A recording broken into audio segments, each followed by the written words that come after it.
not least, I want to last but certainly not least, I want to thank all of the sponsors that make this Help Me Help You series possible. Just wanted to make sure we said thank you there. Now, as we look forward to the content, I'm very thankful that we have Ethan Chernofsky, this SVP of Marketing with Placer.ai, here on the call today. Placer.ai is a leading location intelligence firm with expertise across all channels. They're going to give us some updates on what's happened here in the retail world in 2023, and then what we predict will happen in 2024. If you're not familiar with Placer.ai, I would highly encourage you to go to their website to look at the white papers, the webinars. They have information on every channel that's out there, and it's definitely a fantastic resource. And so, with that being said, I'm going to hand it over to Ethan so he can talk about what we've seen this year in the world of retail. Ethan, you're up. Thanks so much, Jared, and apologies everyone in advance. I'm losing my voice a little bit, so there'll be a little bit of a humming and hawing or muting, so I can kind of cough my way through it. But we're going to power through. So thank you so much for having me. It's really wonderful to be here. This is obviously a very interesting segment. And I'll kind of talk through a little bit about where it's been triggering things for us, and then we'll dive into some of the things that we've seen. With, as always, kind of our focus is what do we see, and then therefore what does it mean moving forward. So we're less concerned with, analyzing retail for the sake of analyzing it. That's not our goal. It's very much trying to understand what are the trends, how are things shifting, and what might that mean for the years to come. So let's start from a really quick agenda perspective. We'll do a quick introduction to what Placer is, so you have a sense of what our perspective is and what it isn't. Like, so what it includes and what it doesn't. We're going to go through the big lessons again with that look towards next year and the years to come. And then we'll have a question and answer at the end. My recommendation is always, if you have a question at any point throughout the kind of conversation today, please send that over. Just use that question and answer box, or the chat box, excuse me, on Zoom. And we'll try to take them within the course of the conversation. For me, this is always so much more fun when it gets to be a little bit more conversational. So please shoot those over. So in terms of introduction to Placer, what do we do? In the very simplest form, we're a location analytics platform. What that means is people vote with their feet. We show you how they vote across the United States every single day. We do that by analyzing a panel of tens of millions of mobile devices. Very critically, this is all de-identified aggregate data, so we are GDPR and CCPA compliant. We then analyze that data with machine learning and AI algorithms to make estimations on visits to retail locations across the country. And then we present that in a wealth of different reports within our platform on everything from visits, true trade areas, visit frequency, the user journey, the customer journey, visit trends, and a whole lot more. But now to kind of what gets us excited, which is kind of the things that we're seeing this year overall. When we kind of as a starting point, I think it's really important to look at where we're coming from. So what did we see this year, and kind of what do we learn from it? So I think what we've seen this year is relative flatness, right? Overall in retail. So slight increases, slight decreases, but pretty much similar to what we were seeing a year prior. And it's an important kind of starting point because it asks this really important question of, well, is that good or is that bad? And I think realistically, when we think about the retail context, it's actually pretty impressive. And the question is why, right? So if we think about what's been going on in retail, it's essentially been defined by an extended period of flux, right? So much volatility, so much change, so much combination of factors that create not just challenges for the consumer, but also uncertainty for the consumer. And those are different things. So we have a tendency to view economic headwinds or economic challenges just from the sake of it makes us spend a little bit less. But when you are dealing with essentially 4 years of economic challenges and uncertainty and a kind of an ongoing volatile situation, you also have a high degree of uncertainty. And uncertainty means not just that the situation is economically not ideal today, but I'm not sure it's going to get better tomorrow, right? And that's a really significant distinction that we've seen, whether it was during the pandemic, the immediate aftermath. There's this element of consumer confidence that has a big focus on, even if situations aren't ideal right now, do I think it's going to end? right? And the answer is, for most people, no, I don't really know what the situation is going to be. Now, very critically, when we think about consumers, it's important, and we're gonna break this rule a little bit, but know that this should always be in the subtext. Not all consumers are the same. So when we think about things like value, and we'll dive into this a little bit more, we often talk about, well, consumers are pursuing value. What does that mean, right? If I'm a person who is spending $100 a week in grocery, and there's 7% inflation, so now I'm spending $107 a week. There is a big chunk of the audience, of the consumer market in the US, that doesn't care. Their behavior is not going to change at all. There is a chunk of that audience that is going to say, how do I make $100 still $100? So I don't want to go up, but I'll trade down in products. And other people will trade down in places, right, in order to bring down the cost. And then there's a whole spectrum within that. So I'll do it on some products, I won't do it on others. And we need to understand that, because when we go into something, we talk about the consumer, inflation doesn't impact all people in the same way. And uncertainty doesn't impact all people in the same way. There's lots of people who are fine and they're very confident about what's going to be next year. And there's lots of people who are much more nervous what's going to be next year. And we need to think in terms of who amongst our audience is in each of those categories. Where do those people shop? And how does it impact the products that they buy? Okay. So when we take that, I think one of the other starting points is recognizing that it wasn't just a year of flatness. There were segments that did very, very well. Those segments include athleisure, beauty and wellness, off-price, discount and dollar. And there's a handful of things that drove this force. And the first is really strong brands that have a very clear brand connection. So if I am, I don't know, Ross, everyone knows what to expect from me, and I'm able to deliver on that expectation in a very effective way. The same is true of Marshalls or Burlington or whoever else. I'm going to get you a good, high value product at a very good price. Discount and dollar is similar. I'm going to focus on bringing those costs down. Athleisure is something very different, right? It's much more almost like a mini luxury product, but what we would consider an affordable luxury, right? So it's not the major expense, but it's one that I'm willing to splurge on a little bit because it's a high quality product from Nike or Lulu.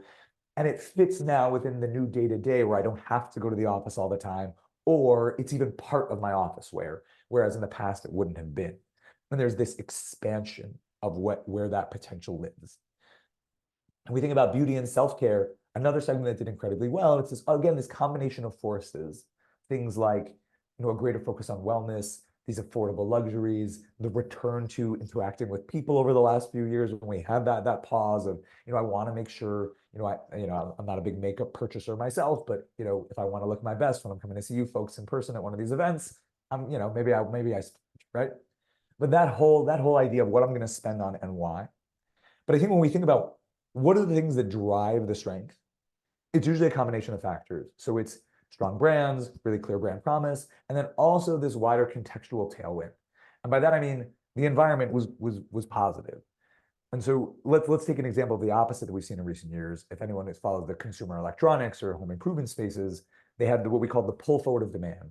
So there was so much energy and excitement around these spaces at the height of the pandemic, so much visitation, so many transactions, that essentially outpaced the normal demand cycles. So later on, a year later, when we saw downturns, it wasn't because these sectors were any less exciting or interesting. It's because people had overbought and then needed time before they needed to replace those products. And the reason that's an important context to bring in here is that there are some segments that could be facing their own pull forward moment in the year to come. And it's really important that we don't rush to judgment, or that we don't make the mistake of assuming that there's a problem. So let's take a brand like Nike. If Nike sees slight declines in visitation, it's not because Nike is less popular than it was. It's because Nike saw really significant peaks, right? And maybe those peaks were unsustainable over a period of years.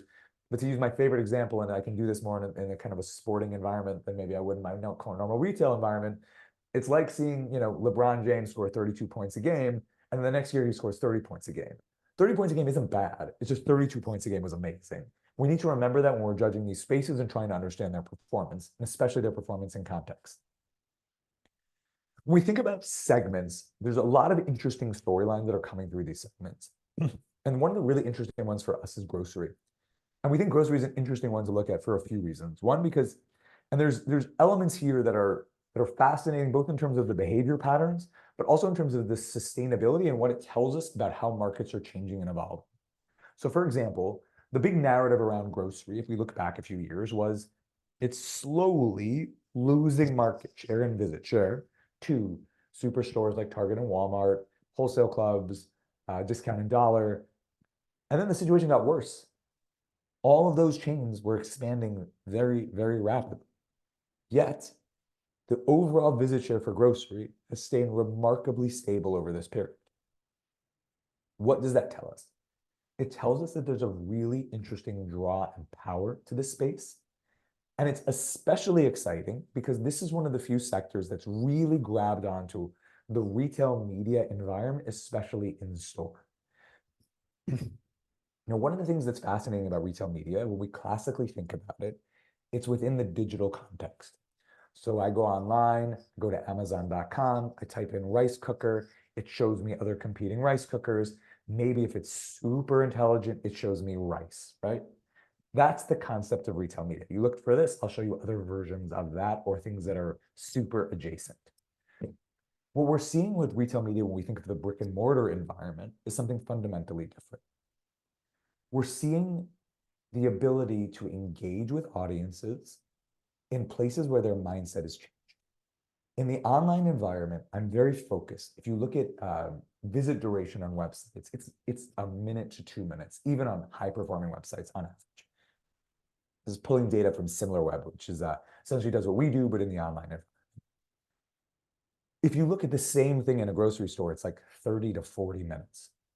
And if you think about the behavior online versus the behavior offline, it's fundamentally different. If online is very mission-driven, I'm going to buy product X and to try and find it at the best price. When I go into a store, I'm much more oriented towards discovery, towards walking through the aisles and seeing what might be there, being influenced by that process.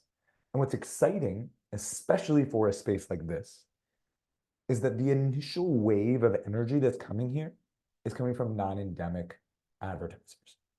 So imagine I live in Florida and Florida State is playing in a big game, and I know that there's an area that's oriented towards sports, football enthusiasts, who, by the way, I can also help tell you if they're oriented towards specific teams.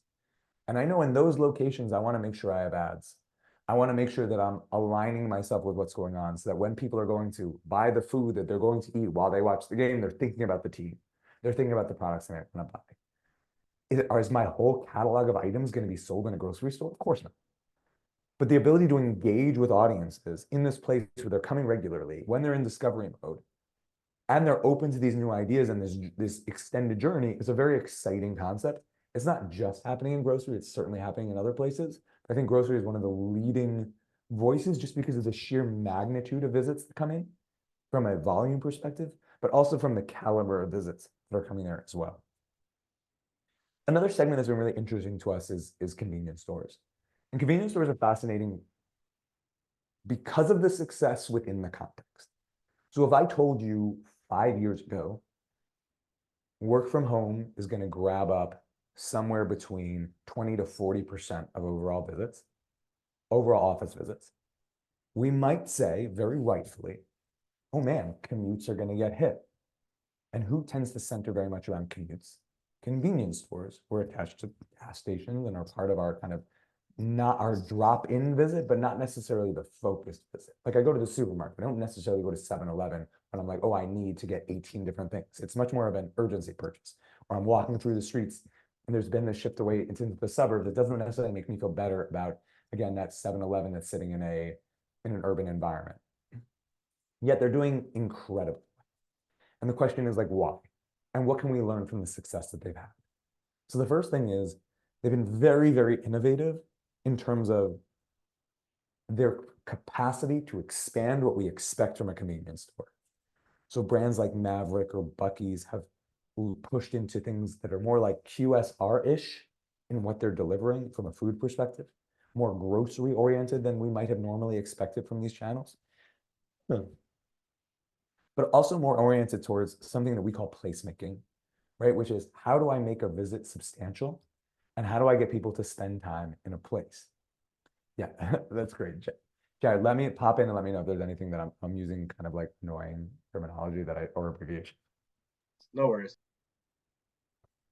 But this idea that in this challenging environment, convenience has up-leveled and figured out this identity question of it's not just about convenience, I think is really important. And it actually hammers home something that we've been saying for a few years, which is the most overrated element in retail is how important convenience is. And I will repeat that because it's usually a challenging one for many, and a lot of people don't agree with this at all, but that convenience is the most overrated thing that we kind of associate with consumers. We care about convenience, obviously, but we care about experience more. We care about caliber of product more. We care about the engagement more. And so everyone here knows in their area, there is a good target and a less good target, and they're willing to drive further to go to the good target.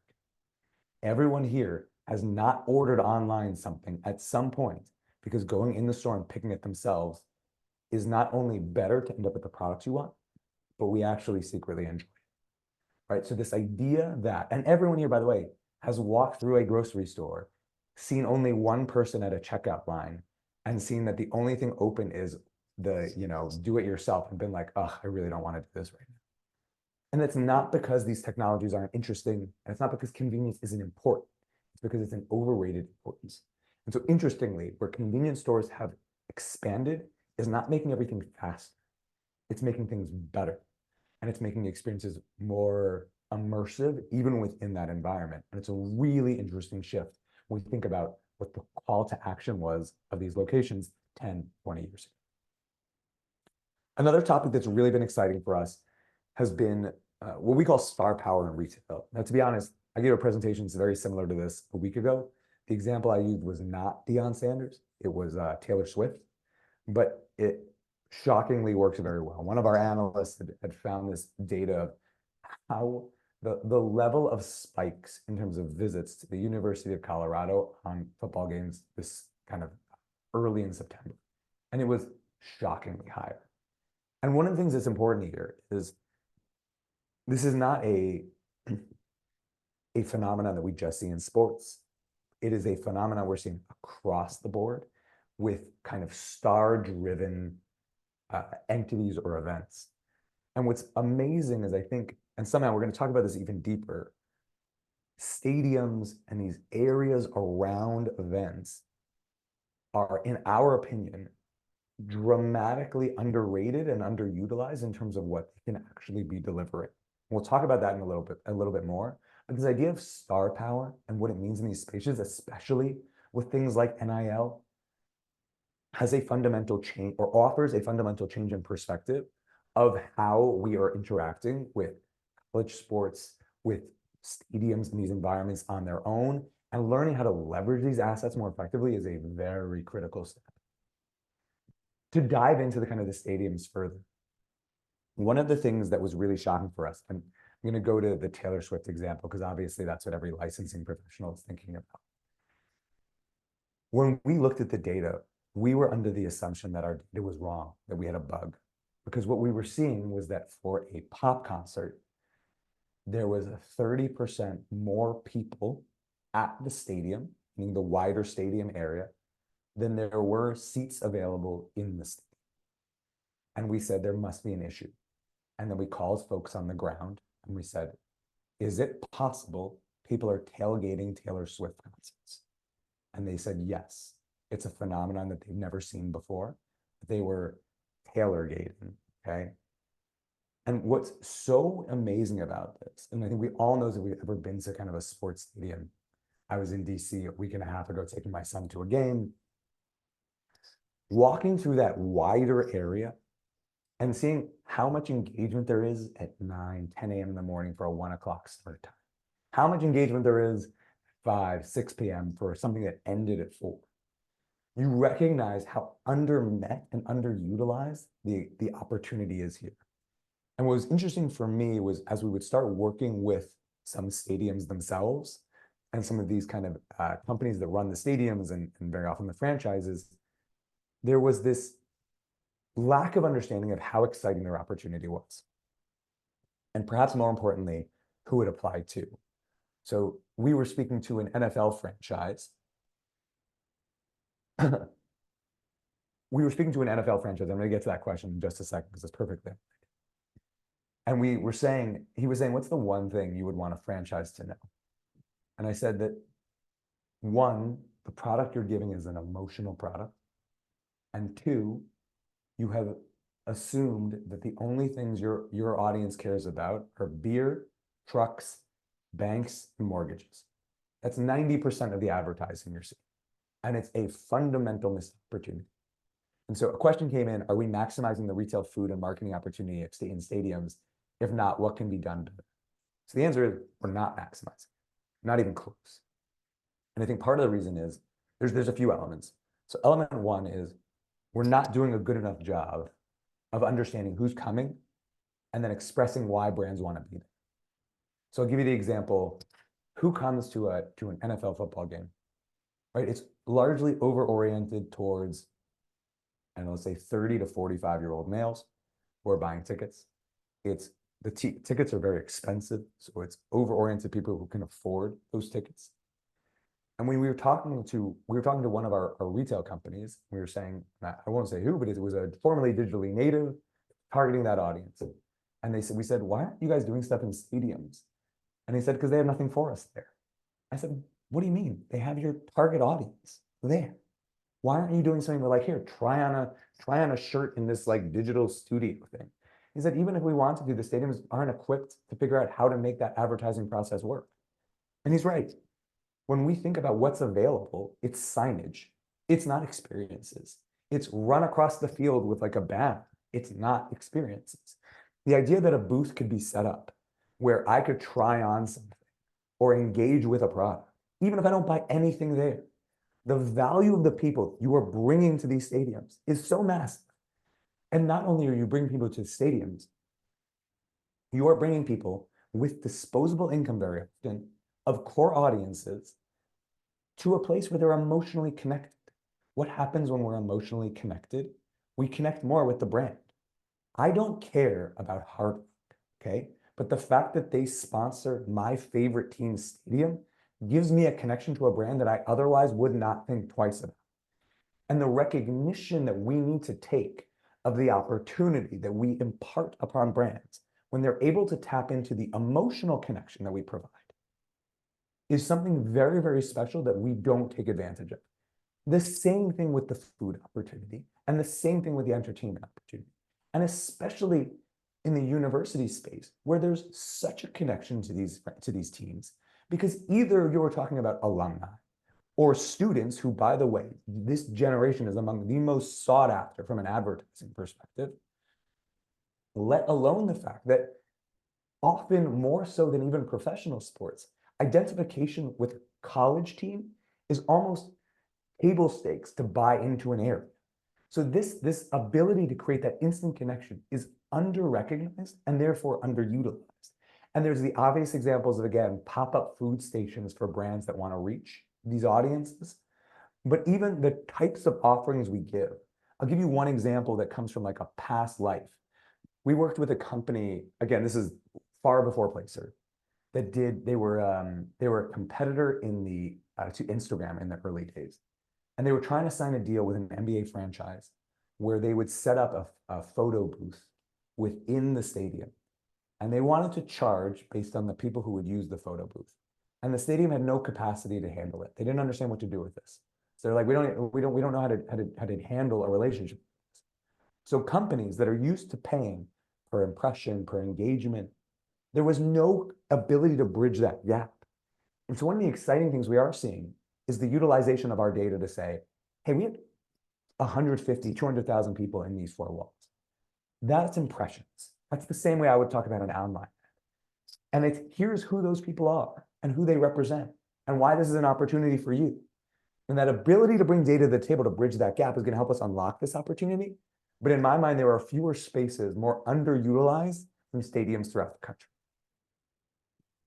Another thing that we were talking about quite a bit is agility.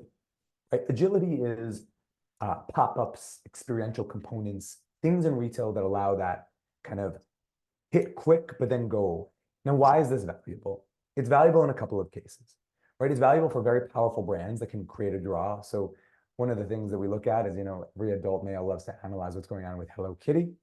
There was these Hello Kitty cafe trucks, and they would drive shockingly large audiences to shopping centers.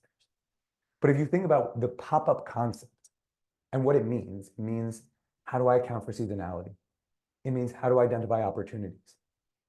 It means, how do I recognize that there's not just one approach towards engaging with an audience, right? That this ability to say, I want to do my, I don't know, Auburn University pop-up in my biggest local mall in the 2 months heading up to the season, because I know that's back to school period where people are going to load up on stuff, and that this is something that can create a lot of engagement within this high trafficked area, is something I want to be considering because it's exciting and it brings value to the shopping center owners themselves, because I've created urgency and excitement in the center of their store.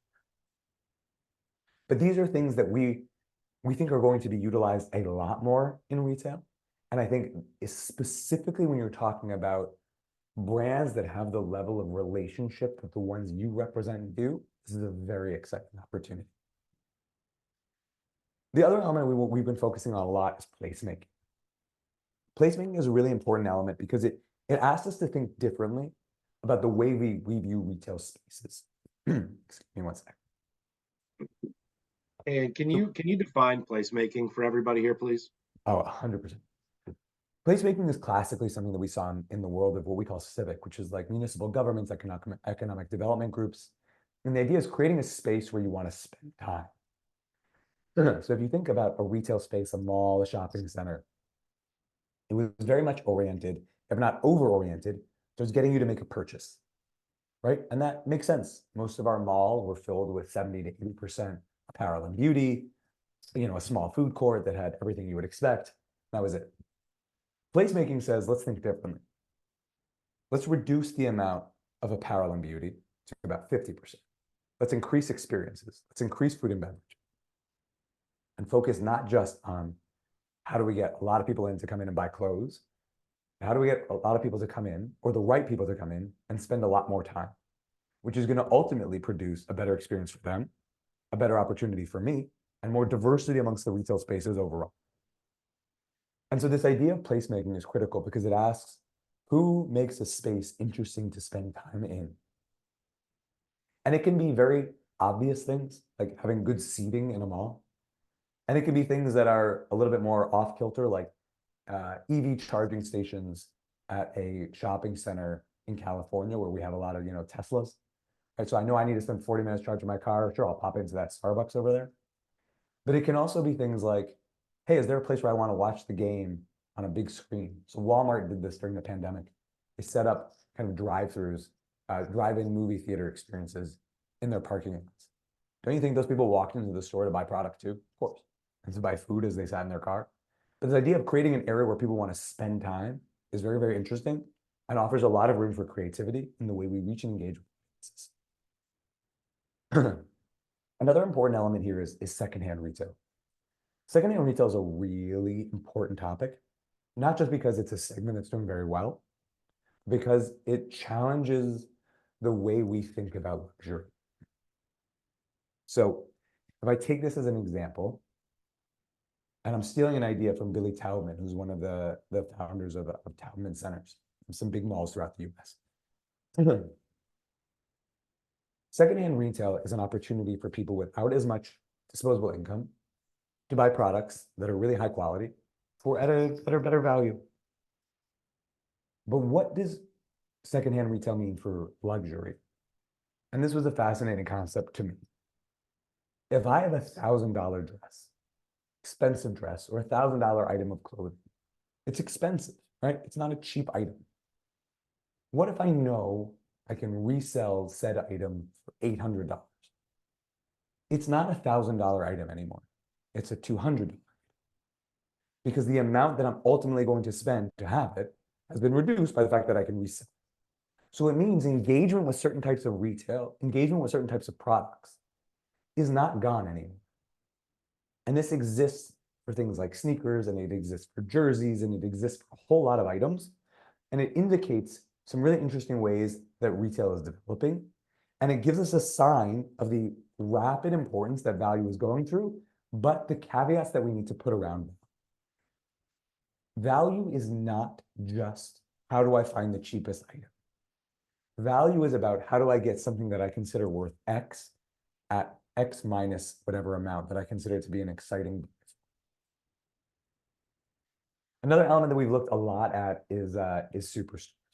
Superstores have been incredibly strong. Think about the Targets, the Walmarts. What's interesting about them is that they speak to very different audiences. And understanding this difference is really critical. Walmart has a very clear focus.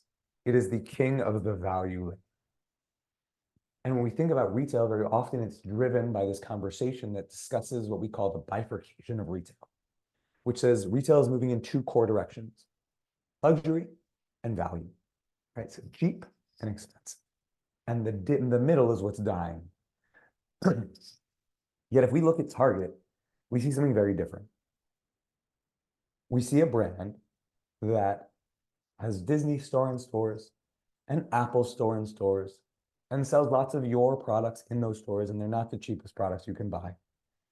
Because what Target understands is that people are willing to spend more money for certain types of items that are branded and they connect with and resonate with them, while they still want to save money on socks. And that understanding is the middle. And the reason this is important is to recognize that the opportunities that exist in this space are dramatically different. And when we're considering what we want to do within these areas, we have to understand what are the values that they bring to the table. So Target is oriented towards an incredible discovery experience, and it's oriented towards that middle consumer. Whereas Walmart has a fundamentally different approach and then fundamentally different values to bring to the table. Another group that we've been watching a lot is sporting goods. The sporting goods, I mean, we could widen this to include athleisure. We're a little bit more limited to, like, Dick's and Hibbett and the like. And this is a space that also we saw do incredibly well during the pandemic. We've seen a little bit of a pullback, but a lot of that is how well they did and how much they were annihilating the standards that they had set pre-pandemic. So some sort of fallback was expected, but you still see a tremendous amount of strength within this space because of their ability to resonate with audiences, to fit within what people are looking for, and to tap into this move to the suburbs where people have more space, therefore more room, the garage, the outdoor space, etc., to have a lot of these products. The last thing I want to talk about is the idea in colleges specifically, but also in the wider areas in which they operate. One of the things that we were really excited about when we looked at our migration data analyzes how people move in the country. So where people were pre-pandemic to now, for example.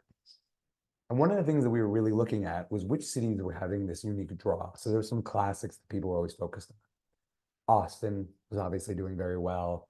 Tampa was doing very well. But there's a handful of others that gave us even more excitement than those. Those are places like Raleigh, Durham. And one of the reasons there was a lot of excitement about a place like Raleigh, Durham is because of the university presence. And what's interesting about places that have a university presence is not only do people have the potential for a higher quality of life because they're moving from a place where the cost of living was higher to a place where the cost of living is lower, which is one of the primary trends we see. We see people leaving cities to other areas. From places where housing, you're more likely to be renting, so you're more likely to be owning. And you think about those places, one of the reasons that they're so exciting is because there's this large basis of people who can be the employees to these employers. And one of the areas here that, again, defines so many of these areas is their relationship with these colleges and universities and how those become so baked into the identity of some of the most exciting regions in the country. And so that opportunity for us was really interesting, especially when you recognize the ability to capture audiences that will have a lot of disposable income over time and develop a relationship with them that will last, and will last far more if they stay within the vicinity of that emotional relationship. And with that, those are a lot of the big things we're seeing. I'd love to answer any questions you have. There's topics we didn't discuss. Happy to dive in if we have the information, and we can go from there.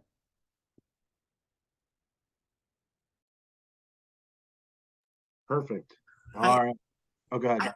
hi, everybody. I actually have a question. Thank you for the information. This is great. My name is Veronica Amer. I'm the I'm the licensing director for Temple University.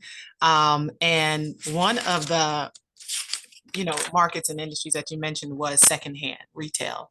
And I love that one because I personally like to shop secondhand. It's like one of those kind of treasure finding things I just love. It's like a hobby of mine. But I'm curious to know, and what we've done on Temple's campus is our students have kind of taken that on, and they've kind of created their own pop-up shops in front of our student center. They find things in the dorms from when students move out, and they create shops from that. And it's a big thing, either at the beginning of the semester or at the end of the semester when they create them. But I'm wondering how that would fit into a school licensing program. What have you seen from a secondhand perspective that kind of fits into a program, or does it fit into a program? Does it stand on its own? The honest truth is, our work with universities to this point has primarily been with athletic departments or research groups. Okay. So we've worked less with licensing authorities. So I don't have a great answer for you. Yeah. But what I would say is there's an awareness factor that's really important from a pricing perspective. And there's an awareness factor that's really important from where do you want to be, right? So if you have, again, that calculus of how much a product costs from a resale perspective is really significant. Mm-hmm. Now, when I did my degree, I bought products, it was, for me, it was like a keepsake. It was a memento, some kind of like symbol of my academic experience. And for me, watching my like 11-year-old wear that sweatshirt now is the greatest, right? So there's an emotional connection. But for a lot of people, it is a fashion statement as well. And if it's a fashion statement, you have to lean into the fashion channels. And one of them is resale. And resale is, again, very exciting because it says, I can buy items and not feel as terrible about the purchase. I can price properly. Now, you obviously, when you're selling to students, you need to have a different mindset. But I think there's been a wider shift in retail overall to not be as oriented towards slashing prices and discounting. And I think resale only reinforces that perspective. Okay. Thank you.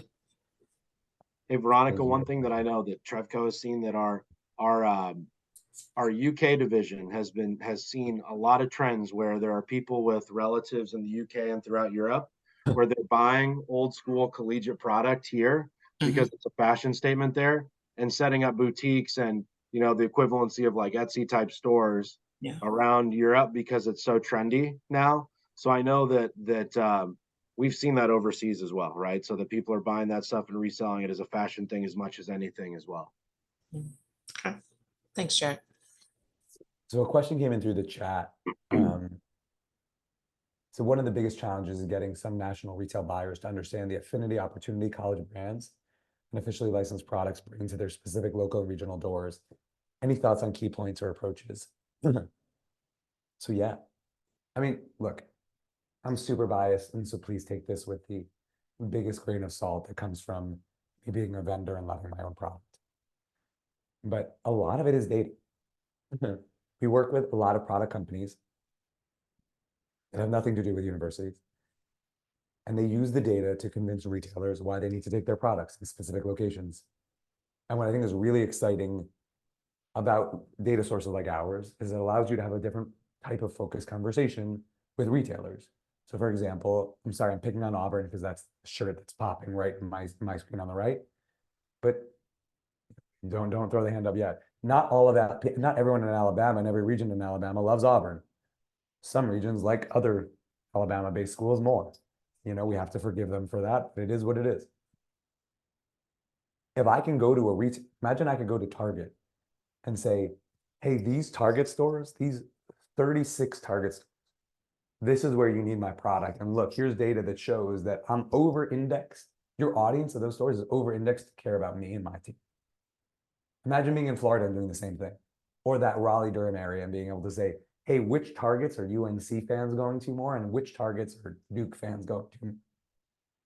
that capacity to create that distinction, even by the sport type. One of our favorite analyses to do was to look at sporting goods stores in different regions of the country and ask, which regions do people care more about soccer and which do they care more about football? And there's some really distinct behaviors, and it's not shocking, but the fact that I can get to the location level to do so is really valuable. And what I think we're realizing in all spaces, we started off as a company in commercial real estate, so the shopping centers. And the first use case they started using us for was analyzing their acquisitions, what shopping centers to buy, and then working to convince retailers why they should be in their shopping center and not a different one. Then the retailers started using it to figure out where they should be. And they started using it to explain to product companies why they should have certain things within their locations. And the product companies started figuring out how to communicate with the retailers. So I can't promise you that I'm the right product, but I can promise you that you need to adapt a data-driven approach in order to help make this case. Because the information is out there, but said person at said retailer is dealing with 1,000 different things. And your best way to stand above the noise is to make the case as embedded as possible and to help allay as many of the concerns as possible. So again, if I can increase the likelihood, I do 50 Auburn pop-ups and they only happen in stores where people love Auburn and less care about the University of Alabama, I'm much more likely to do that because my risk has been decreased. And so that's where we're trying to play the game of how do we create the eureka moment for the retailer? But perhaps even more importantly, how do we show them that that eureka moment can come with decreased risk with all the upside that they're excited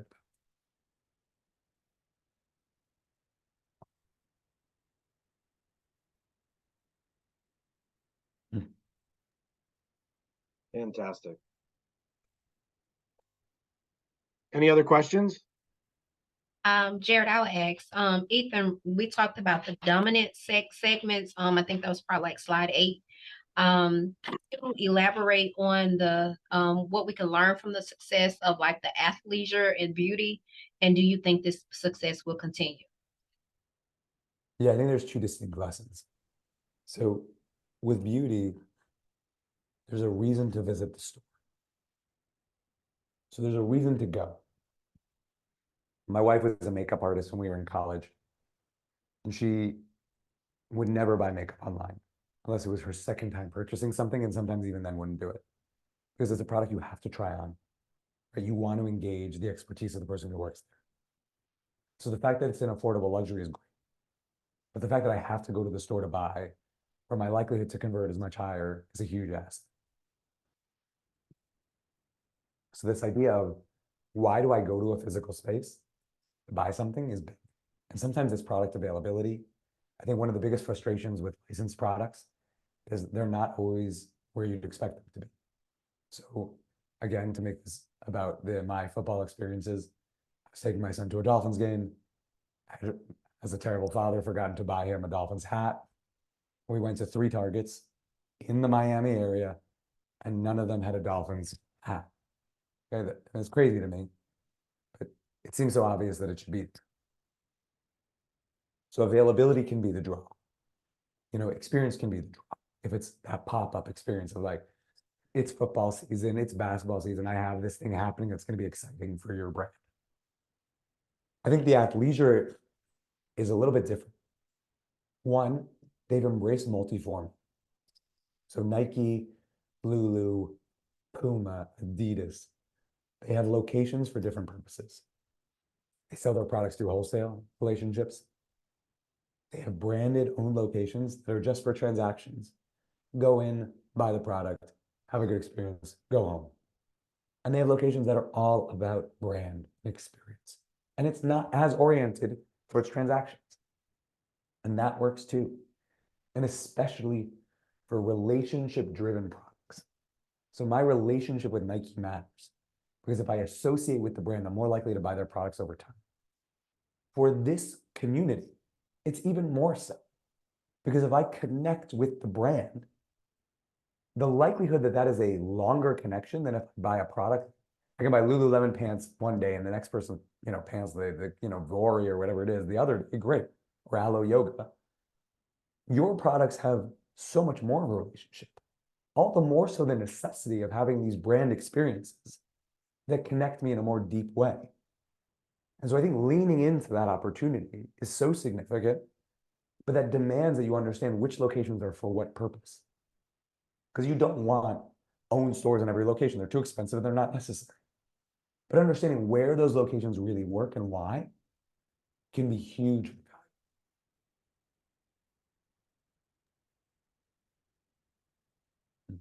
Oh, it looks like we have another question.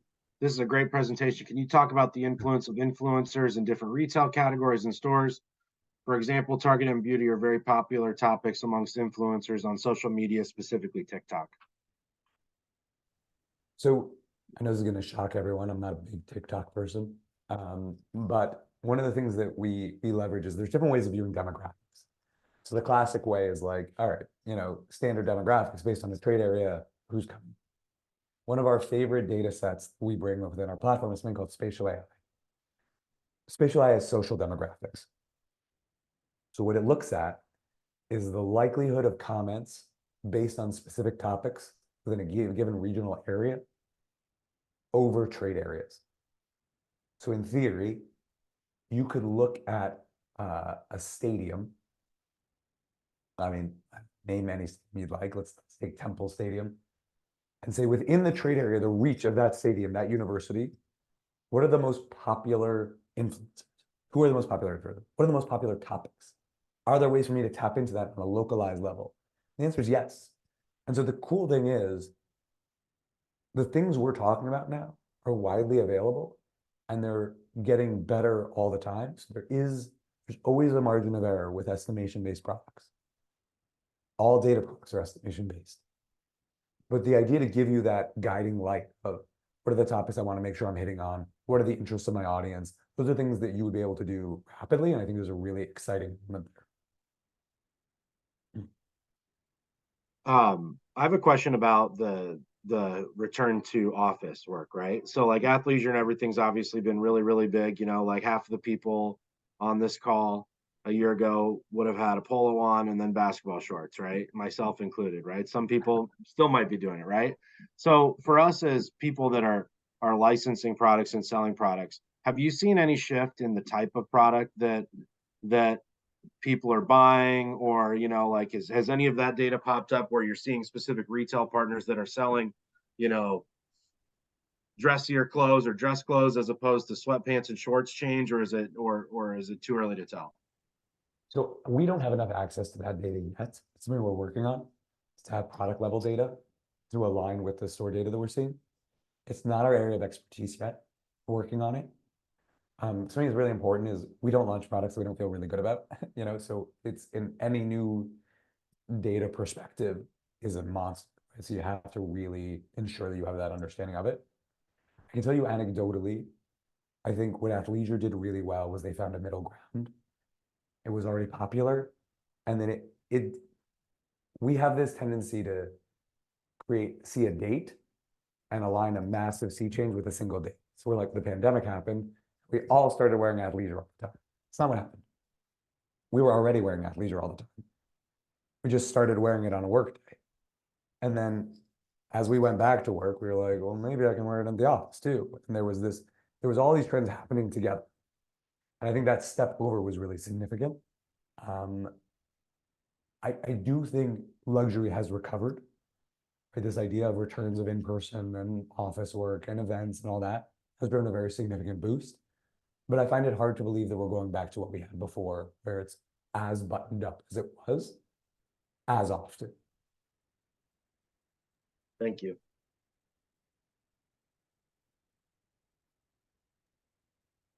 All right, are there any other questions? Thank you all so much. This is a real pleasure.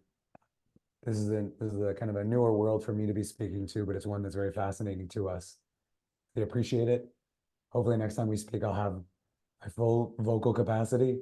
But until then, Jared and everyone on the team, thank you all so much. This is such a great pleasure to meet you and speak to you today. Thank you. Take care.